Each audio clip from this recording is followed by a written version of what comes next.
There's an interesting stat around the 0-2 team, although it somewhat goes out the window with the Sydney Swans because they are the club that's done it 2 of the last 3 occasions. Adam Cooney. 2 years ago they started 0-6, I believe, and the Owen Wilson memes were out about the Sydney Swans, and they charged home and made the 8. So we'll not discount them just yet, but gee, they don't look the team that they have in past seasons. They're in a transition phase, would you say? They've got they've got top-end talent, and they've got good youngsters, but it seems like the middle tier of players, there's a bit of a gap in talent there. So there's a few guys that are getting old. We know that Kieran Jack's not getting any younger. It was Jared McVeigh's last season. Joey Kennedy, although it was huge tonight, they're in a bit of a transition period at the moment. And if Buddy Franklin isn't kicking goals, that's the truth. They just don't look dangerous. So well done to the Adelaide Crows. It wasn't a riveting match. It was slow and it was hard to get through at times, but they showed at least some signs that they're on the right path. It wasn't a great game for them. We know they want to be more consistent, but they did get some good run and dash through the middle of the ground, and they did it without their stars having big games. Bryce Gibbs again didn't have a huge night. Brodie Smith was really good off halfback. He continues to get better. But it was Riley Knight, David McKay. They're the players, the lesser lights, who we talked about that middle tier. They're the ones who stood up and got the job done for the Crows. My man, 23 touches, 8 tackles for Rory Sloane. We'll get to the points bet big call in a moment because I think we both fell a little bit short based on what we've seen in the first 2 weeks. And it's so early, and we talk about the stats and history, and sometimes in today's day and age in the AFL we have to go outside it because what we've seen the Bulldogs, Richmond and West Coast do the last 3 years. But to be 0-2, a lot different to being 1-1. But over these two teams, what do you make? What do you make of these two teams when we talk September action? Is it too early to even discuss it, or even if Adelaide's win tonight, does that give you any confidence? Well, the sensible minds would say that it's too early. Yes. But we're going to write them off completely. What do you mean we're going to write them off? Well, I don't think they can make the 8. I didn't say. I thought they would be one of the sliders. They were my pre-season predicting sliders. So I'm not going out on a limb here just because of the first 2 rounds. Buddy will get better. We know that. Yes. Big Orr said that he only trains 20 minutes a week, which I find very hard to believe. So do I. He might even drag that out to half an hour to 40 minutes. I think he trains longer than 20 minutes. But I think the Sydney Swans are on the slide. They won't make the 8. It's interesting, the poll. We put the poll to the people after watching tonight's game. Who do you think will make the 8 out of the Swans and Crows? 52% said Adelaide only. 34%, which I thought was high, said no team will make the 8. Oh, it's up to 40 now. And the Swans, 8%. Swans only 8%. Both only 6%. So even the people, our experts out there who are sitting on their armchairs at home, believe that the Swans are on the slide as well. Carlton next week at Marvel Stadium for Sydney. Then they play Melbourne at the SCG, and then they take on the Tigers at the MCG. So they'll be 1-4. Well, not necessarily, because Melbourne were, and we've got to see it, hopefully for Melbourne supporters, a different team tomorrow night against the Cats. They bounce back. And it's obviously in Melbourne as well against the Tigers, who haven't played well with the Rand situation still trying to work its way out. So 0-2, it's a team that, and as I said before the show, 15 teams since 1994 have started 0-2 and made the 8. Since 2010, it's happened 3 times. 2 of those clubs were Sydney. So if it's any team you can't write off, as we should learn, it is the Sydney Swans. But their second half of the year last year was pretty poor. If you remember, they played Richmond. They were 1v2, about round 13, round 14. Ended up not quite missing the 8 because they played finals, but getting almost embarrassed by the Giants in their first final. And to be 0-2 this year, and that dominance of the SCG, 5 of 6 losses, is a concern. Well, I think the main concern is the Buddy Franklin factor. I mean, he's still their most scintillating player. If that's a concern, don't stress. Why? Oh, well, because he's going to get better. Of course he's going to get better. Geez, he was good. And I said, it might have been about 4 or 5 minutes before half-time. You wanted him gone. I said, You said to me, put him a month in the NEAFL and just see how he goes. I didn't say that. I said maybe he should have spent 1 or 2 weeks of extra training, getting a good block in before he went out onto the field, and then probably about 30 seconds later, he kicked that one from 55 out on the boundary and showed me what a fool I am. Yes, so that's true. Once again, he has pulled my pants down and smacked my bum. At 7AFL to get involved, who do you think out of these two teams? Will they both make September? Neither, or one or the other? Let us know. Now, the new rules are in play, okay? Now, we are only, 9, 10, 11 games into this thing, right? The 6-6-6 for mine hasn't really done a great deal. Scoring is down. It was the lowest scoring round 1 since 1973 That's a real Jared Grant tweet, that one. You're getting your stats from Microphone Head. Jared Grant tweeted that? Jared Grant tweeted out the stats. I think he's angling for a gig in the media. I know we digress. Maybe we get him in here, Spindles. I know we digress, but if Jared Grant was actually playing 5 years later, he would be an exceptional halfback flanker. He was an outstanding field kick. Yeah, it was. But outstanding field kick? Yeah, he's an outstanding field kick, Jared Grant. Either way. Dropped it from up here. Yeah, anyway, what do you make of the rules? The 100-metre penalty one. Whoa. Okay, stop. Before you go any further, what? It's not a 100-metre penalty. Okay, it's not called 100. It's not. You don't get a 100-metre penalty. Yeah, but it's a 50-metre penalty plus another 50. Yeah, well, what does that add up to? Yeah, I know, but so we don't care about the 50-metre penalty. But people are calling it a 100-metre penalty. It's not a 100-metre penalty, although it equals the same thing. It is a 100-metre penalty. This is exactly the definition of a 100-metre penalty. Go on. What do you think? Because we did see one tonight. I'm with Ducky Boy on this one. I'm with Ducky, the Friday night specialist. Why? Because he agreed with the. He likes the rule. You like it. Duck likes the rule, and Coons likes the rule. So we tick that off, and we move on to Friday night specialists. I think I played 4 or 5 Friday night games in my career. 0-5. Got dropped after my first one. But anyway, firstly, I don't mind it because the player can't get in the way and impede the player who has the free kick because it slows the game down, and we're all about speeding the game up. Are we? Then how come we got the SCG looks like it's been patched up under this afternoon because we've got about 5 different sports on it. We've got Marvel Stadium that is a little bit struggling right now as well. So that's if we're worrying about... That's not the AFL's... Well, pardon? Well, that's not the AFL's fault. Who owns Marvel Stadium? I don't know. The AFL. Marvel? No. Walt Disney? The AFL. Do they? Yeah. Did they buy it? Oh, are you serious? I thought they could get it for $1 in like 20 years' time. They just purchased it. The AFL owns Marvel Stadium. But anyway... Well, hey, tell you what, AFL, get your act together. No, I want to... but was there anything wrong with the old 50-metre penalty? Hanging with Chris Hemsworth and Matt Damon, was there anything else? Was there anything wrong with the old 50-metre penalty? I don't know. I didn't really pay any attention. Exactly, which means there wasn't. And then today, we've seen tonight after the first one where Chase Jones got the ball in the half-back flank, got a 100-metre penalty, had a shot 20 metres out directly in front, and tried to kick it from like 3 metres away from the mark. Ball don't lie. Got touched. Ball don't lie. But I don't understand why we need it. And then we've seen Jared McVeigh then try and when they were sprinting, because he got a 50-metre penalty, he's trying to sprint near the other defender to try and get the extra 50-metre, which the umpire didn't fall in. But that's not what the game's about. So you're not happy with... What about the 666? Can we just touch on that one quickly, or have we done that to death already? We have, but there's one thing wrong. Because Jared Grant tweet, he's confirmed that scoring down round 1. Well, so Jared Grant's confirmed it. The Messiah. Two real good Western suburb boys, Jared Grant and Cam Luke. Fair enough. You know the only thing I'll say about the 666? Please. When did they bring this rule in? Last November? Yep. Okay. So last November, so the teams had known all summer. Okay? Umpires, don't give warnings. They're instructed to give a warning, one to each team. Now, if you're not there... This is an odd one. There was an option last night. In fact, there was a situation last night where Richmond had 7 players in their defensive 50 and no one stopped the game. Okay, the umpires didn't pick it up. Okay, now, they don't understand. Umpires miss stuff a lot. But, like, if you're going to give warnings, make sure that you know exactly what's going on. Don't give warnings. You know... Do you give warnings in the 100-metre penalty? No, they're just giving them out. You know, I was speaking to Terry Wallace today, whose son's an AFL umpire. Oh, yeah. He's really flipped, Terry. He used to hate the umpires. Now he loves them. Yeah, he said to me today, the Mason Cox hit on Dylan Grimes, although it was, I thought it was low impact. You know that there's a rule in place that's a cumulative effect? Oh, yes. So if you bump a player the same amount of force once, twice, 3 times, 4 times. On the 5th time, it could be the same impact. The umpire will give it a free kick because of the cumulative effect. So now... Is that the most ridiculous thing you've ever heard? It is the most ridiculous rule of all time. And, well, actually, it might not be because there's a few interesting ones. But how did Max Gawn not get a free kick last week based on that rule? Well, it must have been not his 4th or 5th time that he got whacked off the ball. See, there would not be a player who knows about that rule. The cumulative effect. And nor should there be. Well, now the whole comp will know because all the players tune into the Armchair experts on Friday night. But that's why I think Simon Goodwin went to the AFL, because I believe he might have had an awareness of the rule and asked if, in fact, because, of course, he asked the questions about Max Gawn, and we were all sort of confused in the media and in the stands going, why is he asking the question? And I think it could be based around the cumulative effect, which is very weird. Righto, let's get on to the Ducky Award. We've seen goal of the year tonight. What? Not Ducky, no, not Duck yet. Well, do you want this? Oh, sorry. Don't you? Sorry, I've jumped the gun a little bit here. Let's go big barrels first because quarter-time siren, Paul Seedsman, 60 out. Very good player, Paul Seedsman, actually. He's really played well since he went to the Crows. Of course, he's an Anzac Day medalist at the Pies, but Paul Seedsman went bang! Big time.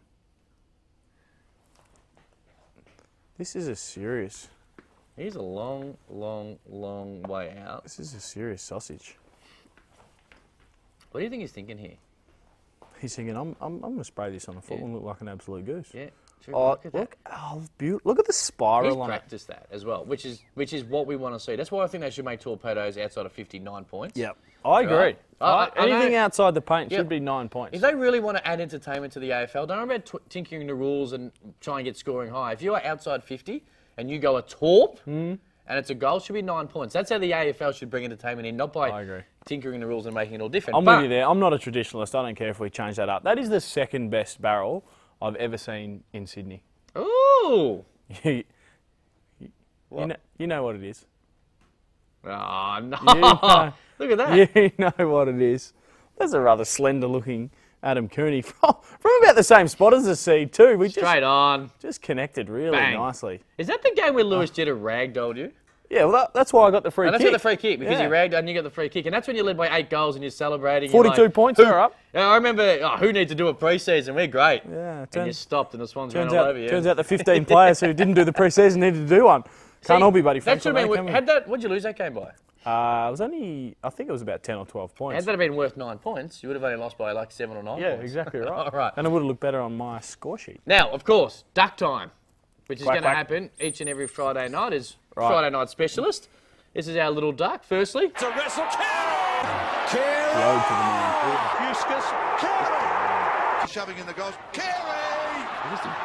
Now where is he? There he is. What a catch. In the vicinity of Carey. And of course, our first time ever winner was last Friday night. Tim Kelly. Where you controversially gave it to Tim Kelly because I wasn't overly huge on his ball use, but he got the most of it on the ground.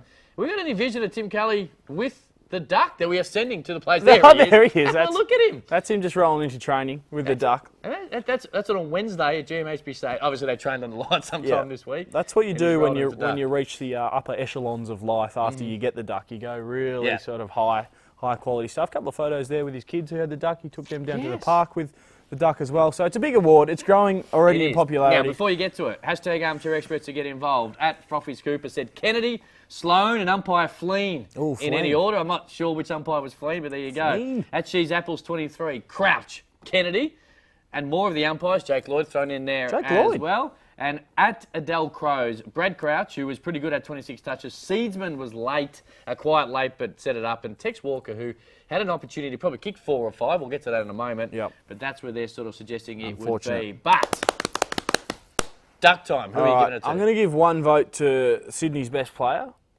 which was Joey Kennedy. Had it 36 times, 16 contested, and had 10 clearances. So, although he's probably lost a yard of pace, and he wasn't the quickest player, Doesn't he matter. still gets it in and under and distributes it out. He was the Swans' best player. I agree. Which is very odd, because I'm giving 2 votes in the Ducky Award to Buddy Franklin, who Yeah. was I get also a Sydney player. Yep. But in terms of Thank you. He's a Sydney player, is he? entertainment factor, and keeps us on the edge of our seats. It was probably the most enjoyable part of the game, watching Big Bud when he's in full flight. On that, this is why I'm not overly concerned about the Swans. I'm not certain they can do a great deal of damage, but Bud will get better. Bud can take a game from someone else. They're the only reason they could possibly win, because inside 50 was all about Buddy Franklin. Yep. So I don't mind you giving 2 votes to that, and the 3 votes, and the award, and the duck. Not at full strength yet, is he? Oh, he's Bud Light. He's training 20. If he's only training 20 minutes a week, he's going to take a long while to get to full strength. But we'll see. I reckon there might be some liberties taken there. Training. Someone, Mark, can you during the week fly to Sydney? And this is our producer, and just watch training and see if just get the clock on Buddy. Thank you. Last time he forced his way through a gate, he found himself in a bit more trouble, so we need to think about that. Yeah. Look, yeah. And the 3 votes for the Duck Award. Yes. We And we send the duck to the player as well. Yeah, we send the duck over, and the duck's going. No, this is going to cost us extra. The ducks are going across the border Non-Victorian. this week, and it's going to the seed.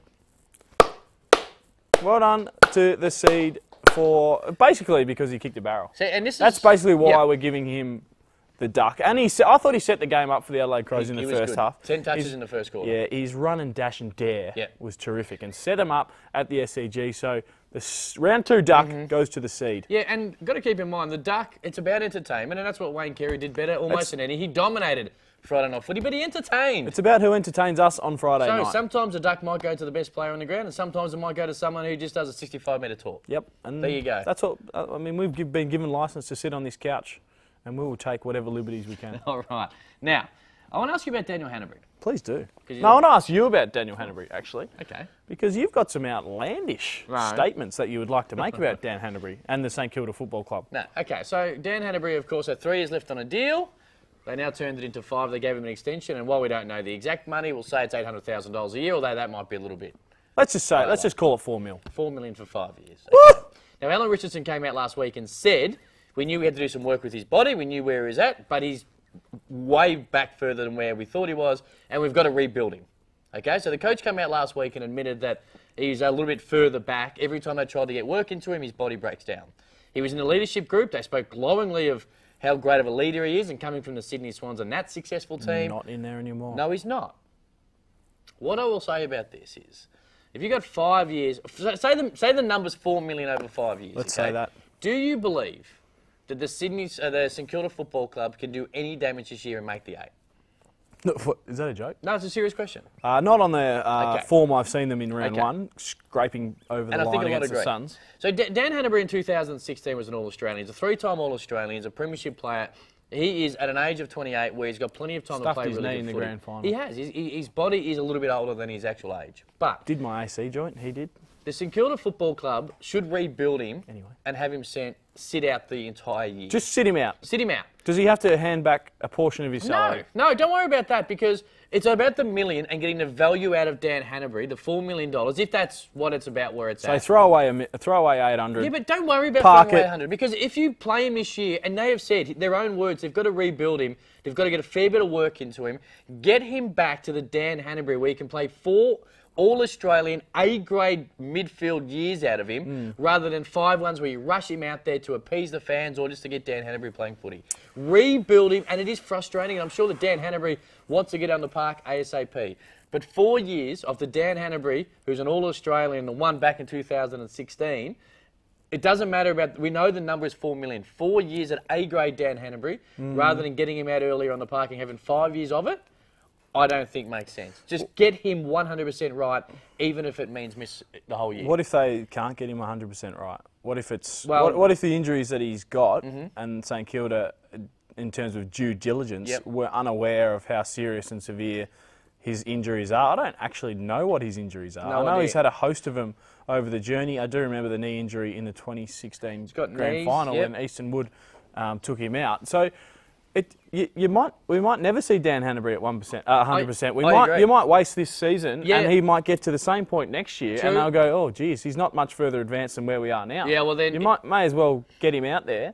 When did he get traded? October. So they've had 5 months to basically with him every day to rebuild him over 5 months. And they still can't get the work into. Are they going to do it for another 9 months and be at the same point? But then that's a different conversation, because then they've got a question, and I was all for going out to get him, mainly because they needed something with the drafting they've done and the fact they haven't probably, if you look at the teams that were around St Kilda 3 or 4 years ago, Richmond, Bulldogs and Melbourne. 2 of them won premierships, and the other one's been in a prelim and's highly rated. So for whatever reason they haven't made that next step or been able to develop their draft picks. They got him cheap, probably more of a salary slash by the Sydney Swans and anything, but they might have had a fair idea as into where Hannebery's body is.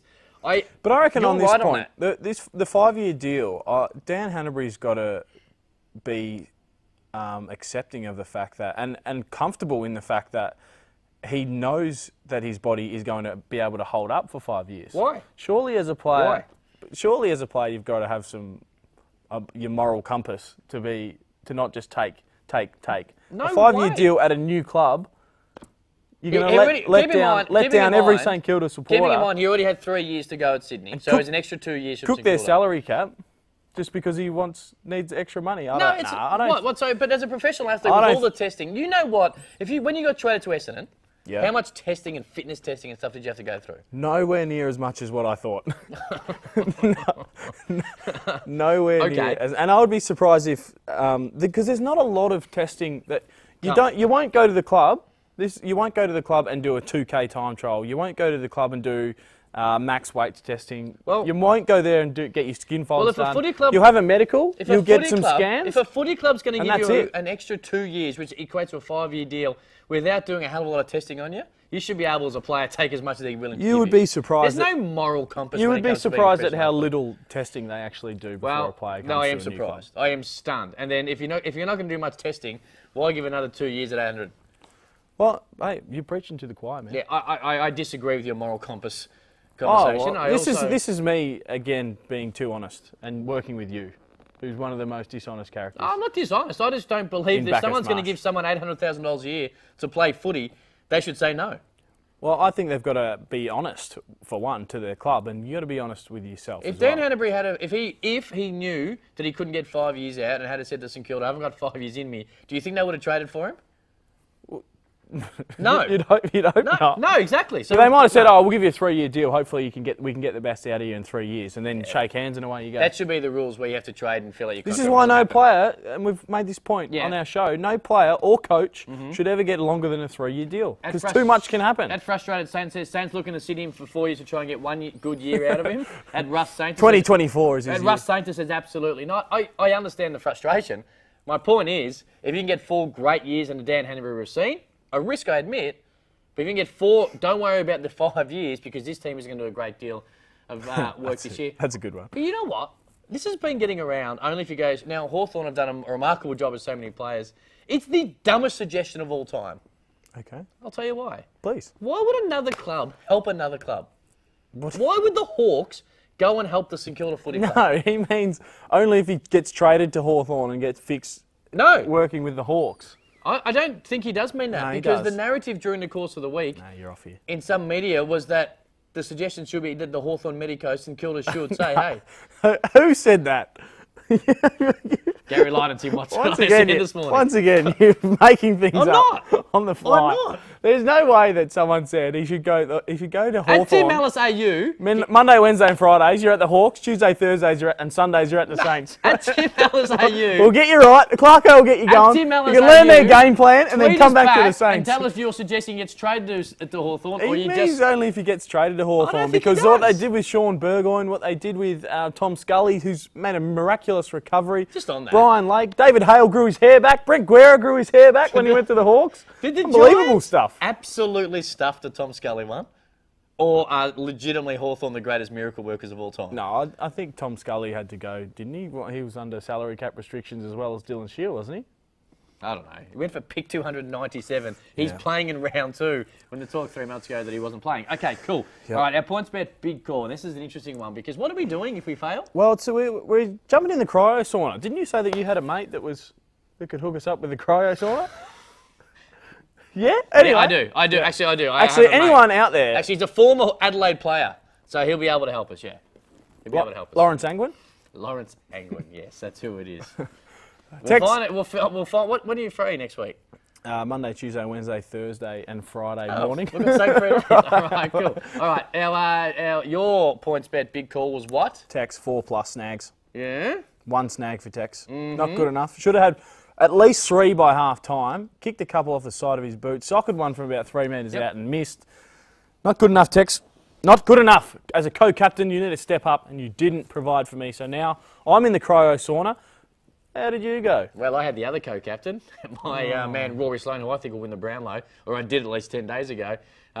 Said 35 touches, which he's only had 3 times in his life, and a couple of goals, and he fell a little bit short. He had 23 hard touches, 8 tackles. He was really good, Rory Sloan, I thought, tonight. Yeah, he was good, but he's not a high accumulator of the football. He's a 25 to 30 man on a great day. But that's what I thought he was going to do. I thought he was going to lift the team to their first win of the year as a co-captain. Anyway, he did that. They won the game. But we're going to be in the cryo sauna. Cryo sauna. So we're going to, I think you basically go stand up to your neck in your little jockeys, in your tidy whities, and then it freezes you. For how long? A couple of hours. I don't want to end up like Walt Disney. You've already had a few of your samples frozen, so you should be right. Oh, there he is! And that's you just before your first visit to the cryo sauna. And you got the that's unfair. Is that the 24-pack value roll of toilet paper just sitting next to the toilet? Wow, what a sad man. That's not at my house. That is a sad I sent that to your wife. It's meant to stay private. That is your 1-bedroom apartment. Speaking of wives. Oh, no, I'm not allowed to mention that. $10 coldest. No, you're not. Go on. Go on. No? Yes. It'll come up again. Yeah, I bet you it will, and I'll get something for you. All right, cool. Well, thanks to PointsBet as well. Their big call tonight was who was going to score the more points, and that was combined goals and behinds between Buddy Franklin and Tex Walker. Buddy was the favourite coming in. Easily. And all thanks to PointsBet. Kick the first 2 goals, you win. It was Buddy, quite comfortable. 3 goals, 3 for Big Bud tonight. 21-9 over Tex. but couldn't get the job done for his own Sydney Swans. So all thanks to PointsBet. Kick the first 2 goals and you win. Got anything else for us before we get out of here? Cooney's Comics time. What the hell is Cooney's Comics? Cooney's Comics. So we're tossing up. Well, this is where I go through the archives to find out a Sydney Swans player and also an Adelaide Crows player who's played for the both clubs. And I found 2 of them. And I've got some vision here. Peter, remember the guy Peter Caven? Yeah, premiership player for the Crows. And played for the Sydney Swans. I know. And he just got himself in a little bit of a tangle with Plugger Lockett one day. And he was running back with the flight of the footy. And Plugger was coming the other way, and when the train's on the tracks, you get out the way. And Peter Caven did a silly thing, and it was a courageous act, but he basically caved his face in. What do you think Plugger will get today in today's AFL? Considering Mason Cox actually got a game today for what was staged by Dylan Grimes, what do you think Plugger would get? Well, he threw the elbow out, and we'll have a look at the vision in a second. No, we won't. We haven't got the Plugger vision. We've got the other vision. We won't have a look at the Plugger vision because that was just we didn't want to replay it. Okay. But he caved his face in. Oh, we weren't allowed. Not to show any at all. We weren't allowed to play it. Too graphic, apparently. Okay, cool. Can we show the other one or not? Oh, we showed the other one. All right, then how did Peter Caven reply? Well, he went on a talk show of some sort, and they had a bit of a cardboard cutout of Plugger, and it's fair to say that he hasn't forgiven him, and he hasn't forgotten, and he took a little bit of anger and rage out. Peter Caven, this is your lucky night, because over here we have a replica Tony Lockett, a mock Tony Lockett. Or a mocket, and we have a choice of implements. We have the hockey stick, the cricket bat, the baseball bat, or for the lighter touch, Peter, the feather duster. Which would you choose? Probably choose the baseball bat. The baseball bat? Fine choice, an excellent bat it is too. Peter Caven, revenge shall be yours.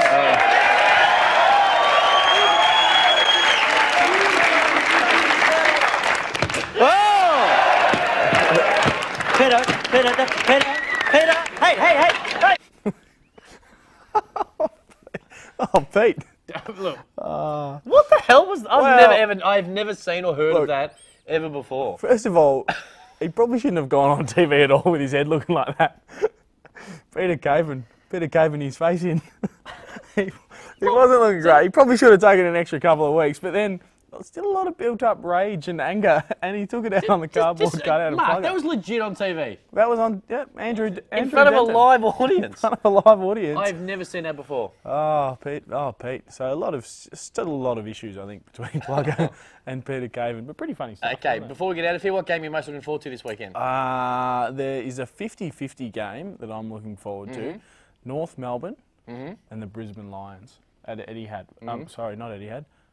Marvel. There you go. Marvel, definitely Marvel Stadium. It's not the Docklands, it's at Marvel Stadium. Geelong and Melbourne tomorrow night are going to be a ripping contest. Who wins that one? Because I tipped the D's. I thought the D's would bounce back. And so it's hard to win. We know it's hard to win. What about this one though? This is probably in terms of clubs under the pump. What? Essendon easily. Yep. 40 plus. 39. Okay. Next. Easily. Port. Oh, this is it. This is the tough one. You in the D's? Yeah, I'm going to go the D's. I think they bounce back. Watch Big Maxi Gawn. He will just fire up. Are we going to catch a win here? So, do we make a little side bet on this? What's the wager? All right, so if we're going to spend 5 minutes in the Cairo sauna, the loser has to spend 10. I don't think it's... I think we actually die if you spent 10 minutes in there. So, hopefully you lose. I'm game to do it if you are. Because I'm ready for a new host. We'll double the time. This is a really good game. The Eagles at home, the Giants were outstanding last week, but who wins? Well, the Giants will win the flag, but they will not win against the Eagles. Okay. Josh Kennedy back in will kick 4 snags. Oh, this is the coin toss. This is the one that I'm most intrigued about, because if the Lions can win away from home, they go back up to the Gabba next week, chock full of confidence, and there'll be a heap of people at the Gabba. So, in saying that, I think North win. Yeah, I think North will just win them, but it's good to see how they bounce back. This one's a good one as well. Hawks were outstanding last week. Bulldogs were really good as well. The MCG, the Dogs don't play it as well as they do Marvel, but can they beat the Hawks? No, they can't beat the Hawks, unfortunately. So agree. Oh, this one's... It could be a bit of juice for the Gold Coast Suns. Next. Oh. No. You honestly think the Suns can... They can had a chance last week to win. Yeah, they can win at home. There'll be 6,000 or 7,000 screaming Gold Coast Suns fans there watching them. Good luck to Jesse Hogan, plays his first game for Fremantle. Can I say that last week the no runner rule Peter Wright made a decision late in the game that he would not have made. Peter wrong. Had there been a runner there.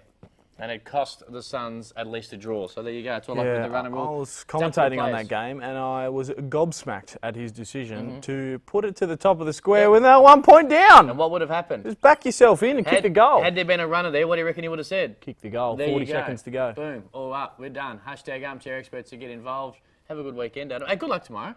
Oh, who are you playing? Jeez, I forgot about that. Wood End. Oh, please. Is it in Wood End? It's the Woods men versus Wood End. It's not in Wood End? No, Damn. it's at home. It's snowing in Wood End tomorrow. I would have liked to see you playing I only skins. play home games. All thanks to PointsBet. We're done. We're dusted. Hashtag Armchair Experts as to at get the Bombers. involved. Leave it on Channel 7.